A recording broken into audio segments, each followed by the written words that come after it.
Hey guys, this is Matt again from Epic Soccer Training. I want to take you through some soccer training skills you can use to get a lot of touches on the ball, but also kind of take you to more of an intermediate level. One of the things is to work on shielding, and shielding basically means that you're using your body as a shield away from the opponent. So if the opponent is at my back, I'm using my body to keep the ball as further away as possible so it doesn't get stolen. And this is really effective. This is one of the best things you can do, especially when I was playing professional soccer and you kind of need to wait for people and the play to develop. So basically, I want to take you through the very beginning stages of shielding. So what you're going to do is start with left foot, right foot, whatever you are. Most of you guys are probably right-footed, so I'll start on the right side. I'm a lefty.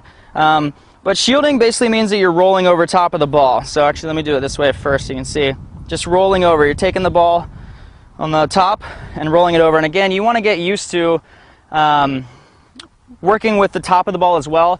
You know, most coaches, and the problem with soccer practice a lot of the time is the coaches don't teach you these individual touches that you can do to get thousands of touches on the ball. Instead, you're waiting in line and you're not basically getting the maximum amount of time and the maximum amount of touches on the ball. So that's kind of why I have Epic Soccer Training, is to do stuff like this to kind of teach you these things. So again, you want to work your way on the top of the ball. So again, you want to stay in front of the ball as well, because your body's going to be shielding a defender. So again, you start here, just shield over, and again, then you can work up to game speed. Once you kind of get that down, so you can begin to stack moves later, and I'll kind of explain that in other videos. It's when you get a little bit more advanced. But another way is to just take it and stop it. So you're kind of rolling over like a shield and stopping it. This is when the ball is more in the middle of your stance as opposed to like way back here. So again, you're just going to roll, stop. And again, stay on the balls of your feet, kind of your toes, because you want to always be ready to move and anticipate. A lot of times people just kind of stand around and then your reaction time is a lot slower. So again, start doing that, work on that one. Then you can start working on more advanced forms of shielding, again, where you can kind of move into moves itself. So one is actually a little bit more advanced, but what you do is you take the ball and you shield it across your body, but through your leg. So I'll kind of explain that. So you shield, and then you let it go through your leg. Okay, shield, through, and then you kind of want to just be able to build up a pace. And once you kind of get going, it's kind of like this weird skip that you can do. But again, keep your head up as well. You always want to be looking around. That's something that I always teach people. You always want to be looking around, because if you're looking at the ball, then somebody's just going to come in, slide tackle you, and then there it goes. So you always kind of want to be looking around. So again, when you're shielding, especially when you have your foot on top of the ball, you know where it's at. You don't need to look down at it. So you can be kind of looking around, and kind of working your way like that. So again, work on that as well. That's going to help you out. Again, all these lessons are going to kind of build on each other. But one of the other things that people ask me all the time is, like, how do I have such good moves to get around defenders? People always want to get better at that. It's basically one of the biggest, ways that people want to improve, is they always want to have these awesome skills and awesome moves that can kind of just juke a defender.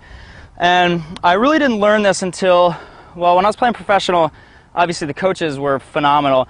But I was lucky enough to have one of the best coaches that was voted best coach in all of high school for all sports. And his approach to this was awesome, and everything was game speed. And so it doesn't matter what we're doing. If we were doing shielding, you shouldn't just kind of shield like this. Once you get the mechanics down, you need to be going really quickly.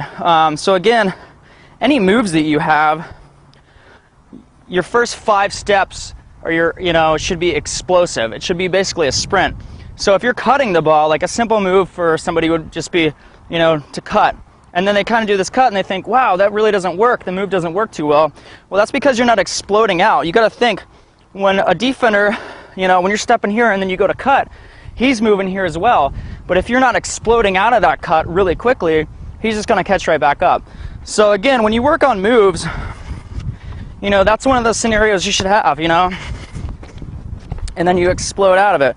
So you want to kind of always work on that. So in the back of your mind, think, when I'm doing a move, I need to sell the move for one, and then I need to explode out of it. So again, those are just a few things I want to teach you. And again, if you want to watch a video that I made kind of explaining people how I went to being an average soccer player to being a professional soccer player and really developing my skills very quickly, click the link below. You can watch that. It also has a ton of soccer tips as well, some mistakes that people make that you can fix so you don't have to worry about that. So again, I'm going to be doing a bunch of different videos, so comment, let me know what you need to work on. I'll come by and kind of answer them all personally, and click the like button below as well, and share the video, whatever you want to do. And yeah, you can actually check out epicsoccertraining.com as well, and I'll see you guys in the next video.